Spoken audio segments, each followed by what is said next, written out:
अस्सलाम वालेकुम dear students. आज का जो हमारा टॉपिक है बहुत ही इंटरेस्टिंग और इम्पॉर्टेंट है केमिस्ट्री के बेसिक कंसेप्ट्स के हवाले से। First year chemistry chapter number 1 basic concept का एक इम्पॉर्टेंट और अहम तरीन जो टॉपिक है मोल है।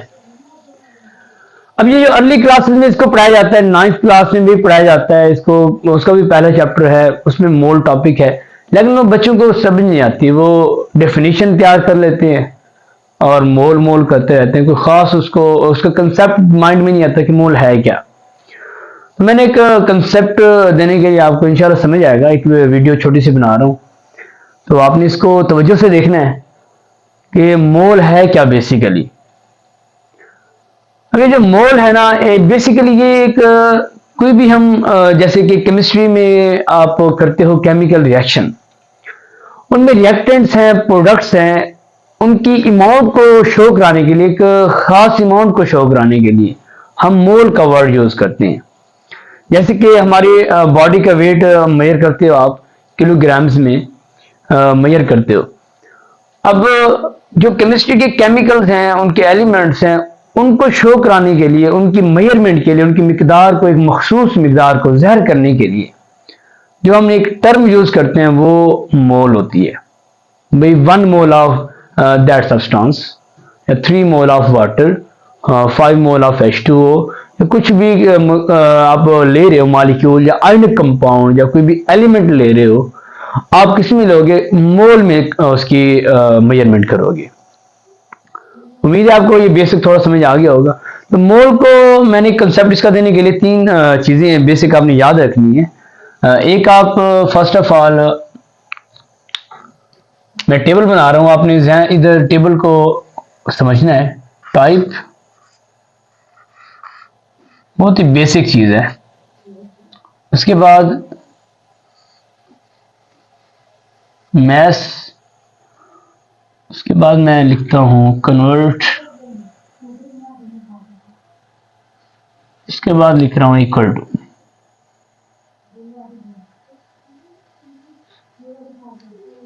टू। ठीक है जी। अब ये टाइप्स में 3 चीजें लिखूंगा, टाइप्स के अंदर 3 चीजें लिखूंगा। फर्स्ट ऑफ ऑल मैं लिख रहा हूं, इधर इधर लिखूंगा एटम्स, जिनकी हमारी पीरियोडिक टेबल्स बनी हुई है। सेकंड पे लिख रहा हूं मॉलिक्यूल्स,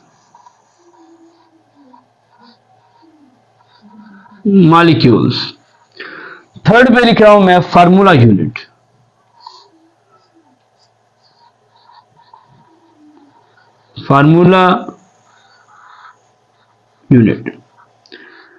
अब ये 3 नाम अपने आप अपने दिमाग में आप जहन में बिठा लें, कौन सी हैं? Atoms, molecules, formula units. अब इनका क्या कंसेप्ट है?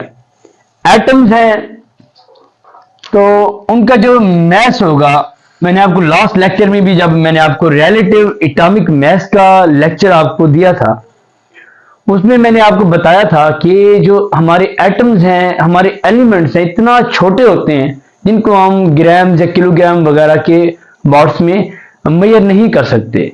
उनके लिए हम स्पेशल एक मेजरमेंट के लिए, उनकी मेजरमेंट के लिए एक स्पेशल यूनिट हमने डिस्कवर किया था, उसका नाम था AMU, एटॉमिक मैस यूनिट।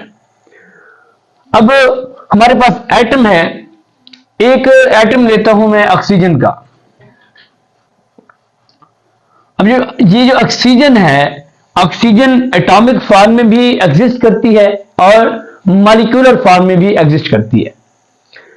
अब ये एटॉमिक फॉर्म में सिंगल एटम ऑक्सीजन होगा, मॉलिक्यूलर फॉर्म में O2 होगा।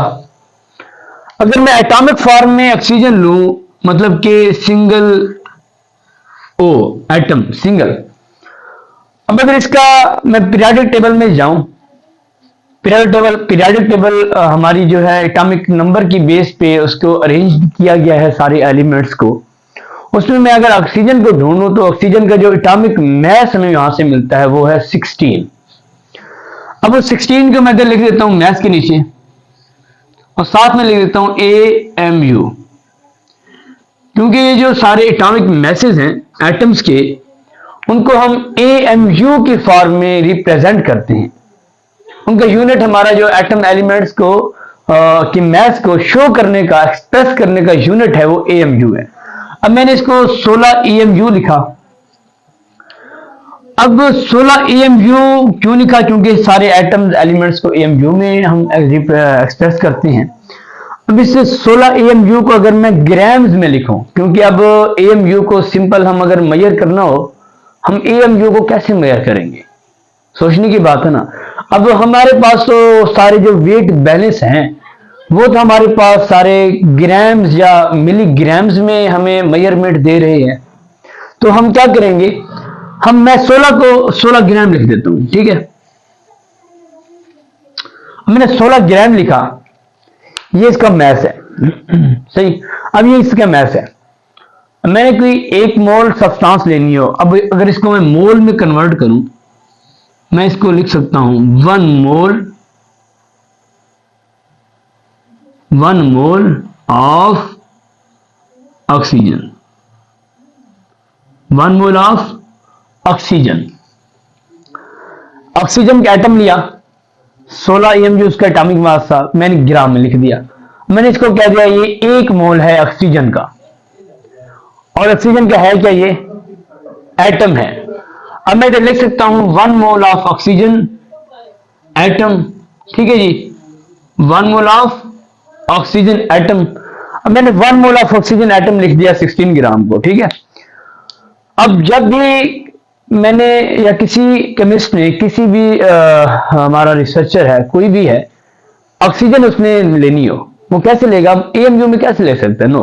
अब वो क्या करेगा, मैंने उसको कहा कि 1 मोल ऑक्सीजन का आप मेजर करो, लेके आओ, हमने कोई भी प्रैक्टिकल परफॉर्म करना है। तो वो क्या करेगा, वो मेजर करेगा ऑक्सीजन को लेके, 16 ग्राम ऑक्सीजन लेगा, मेजर करेगा, ले आएगा, वो कहेगा that is 1 mole of oxygen.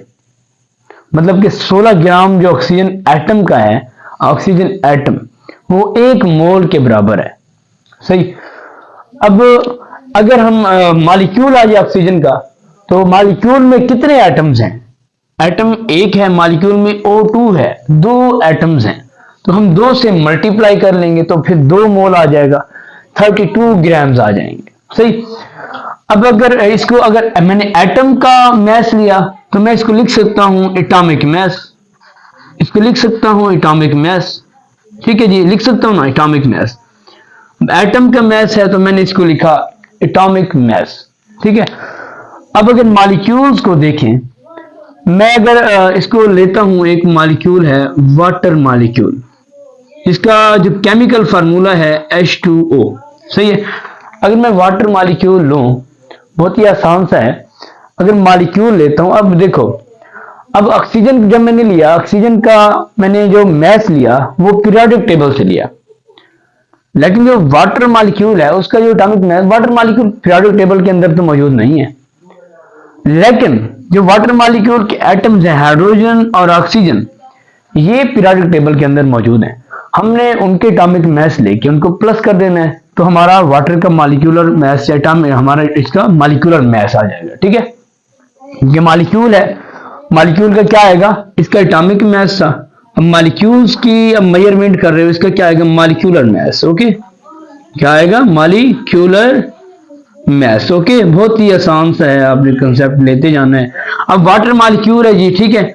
अब हाइड्रोजन का एक जो एटम का मास है 1.008 होता है AMU, 2 का 2.016 होता है, और ऑक्सीजन का 16 है। 16 + 2 कितना हो जाएगा? 18 AMU, ठीक है जी।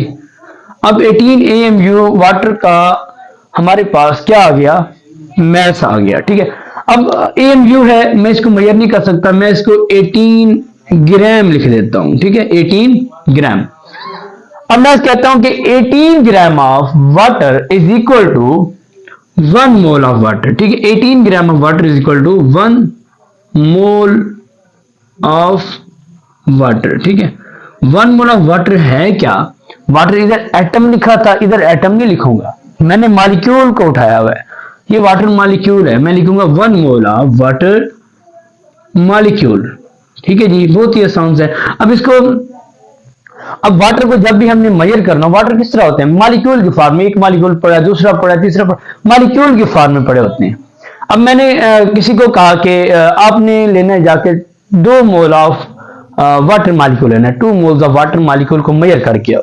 वो क्या करेगा, एक मॉलिक्यूल को उसको पता है 18 ग्राम के बराबर है, वो 2 से मल्टीप्लाई कर देगा 18 को, तो कितना हो जाएगा हमारे पास 36 ग्राम ऑफ वाटर को लेके आ जाएगा, that will be equal to 1 mole of water. अब अगर कुछ ऐसे हमारे पास एलिमेंट्स हैं जो मॉलिक्यूलर फॉर्म में एग्जिस्ट नहीं करते, लेकिन वो आयोनिक फॉर्म में एग्जिस्ट करते हैं या आयोनिक कंपाउंड्स की फॉर्म में एग्जिस्ट करते हैं, जैसे कि हमारा टेबल सॉल्ट है, खाने का नमक है, सिंपल आप यूज करते हो। खाने का नमक बेसिकली आपके रोजमर्रा जिंदगी में यूज हो रहा है, हर कोई नमक खाता है, आप भी खाते होंगे। तो ऐसे नमक तो नहीं खाते, लेकिन आप अपनी रेसिपी में यूज करते हो नमक को, कुछ भी बनाना हो। अब फार्मूला यूनिट कोई भी हमारे पास आयनिक सब्सटेंस, मैंने कहा कि जैसे कि NaCl है, मैं लेता हूं NaCl। अब ये जो NaCl है, ये डायरेक्ट पीरियोडिक टेबल के अंदर तो मौजूद नहीं है कि मैं उधर से जाऊं और देखूं कि उसका क्या एटॉमिक मास है, लेके आ जाऊं इधर लिख दूं, नहीं। लेकिन जो NaCl के हमारे पास एटम्स हैं Na और Cl, ये पीरियोडिक टेबल के अंदर मौजूद है। अब Na का जो एटॉमिक मास है पीरियोडिक टेबल के अंदर वो 23 है, और इस क्लोरीन का एटॉमिक मास कितना है, इसका 23 और इसका 35.5 AMU। अब इन दोनों के एटॉमिक मासेस को प्लस करोगे तो हमारे पास क्या आएगा, फार्मूला मास। फार्मूला यूनिट को डिस्कस कर रहे हैं तो इधर हम लिखेंगे फार्मूला मास। क्या लिखेंगे, फार्मूला मास, ठीक है जी। अब दोनों को जब हम प्लस करेंगे, दोनों को प्लस करने के बाद हमारे पास क्या आएगा, हमारे पास जो एटॉमिक, हमारे पास जो फार्मूला मास आता है 58.5 AMU, ठीक है। अब AMU में इसको लिखेंगे, लेकिन अब इसको AMU में तो नहीं मेजर कर सकते ना। अब हम क्या करेंगे, इसको कन्वर्ट कर देता हूं मैं, 58.5 ग्राम लिख देता हूं। कोई ग्राम कहता है, कोई ग्राम कहता है, ठीक है, कोई दोनों कह सकते हो। 58.5 ग्राम। अब मैं कहता हूं कि 58.5 gram of NaCl is equal to 1 mole, मतलब इसको लिख देता हूं 1 मोल ऑफ NaCl, ठीक है, NaCl, ठीक है।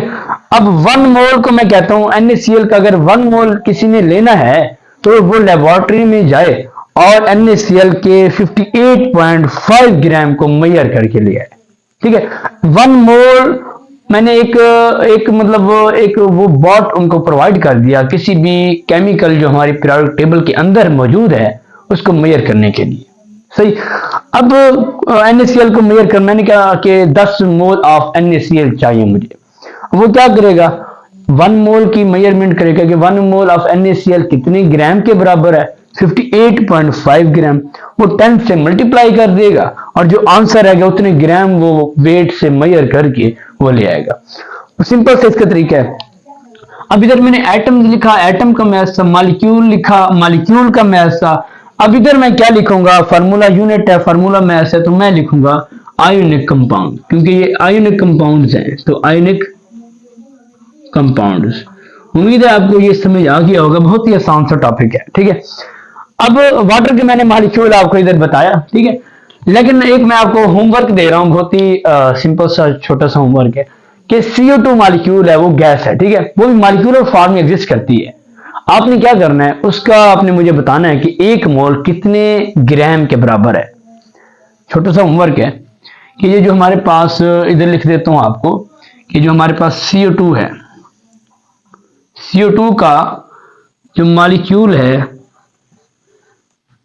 इसका 1 मोल कितने ग्राम्स के बराबर है, ठीक है। 1 मोल बताना है आपने, इसका आंसर मुझे कमेंट बॉक्स में जरूर बताना है, ठीक है। छोटा सा होमवर्क है। अच्छा, अब इसको सारे को मैं अगर समराइज करूं तो अगर मैं मोल की डेफिनेशन निकालूं तो वो कैसे निकलेगी। अगर इसकी मैं डेफिनेशन करूं मोल की, बहुत सी आसान सी बनेगी कि मैस लूंगा इन तीनों का, mass of an atom ठीक है, मॉलिक्यूल, एटम का, मॉलिक्यूल का, या किस चीज का, तीसरी कौन सी चीज है, फार्मूला यूनिट है। ठीक है, एटम, मॉलिक्यूल और एंड लिख दो, एंड फार्मूला यूनिट। ठीक है, फार्मूला यूनिट। अब इन तीनों का हमने मैथ लेना है, जिसको एक्सप्रेस हमने किया ग्राम ग्राम ग्राम, सबको ग्राम में एक्सप्रेस किया। इनको लिखें expressed, expressed in gram is called, is known as, क्या होगा, मोल। इसको हम कहते हैं जी मोल। मोल मोल रटा लगाया हो सबने।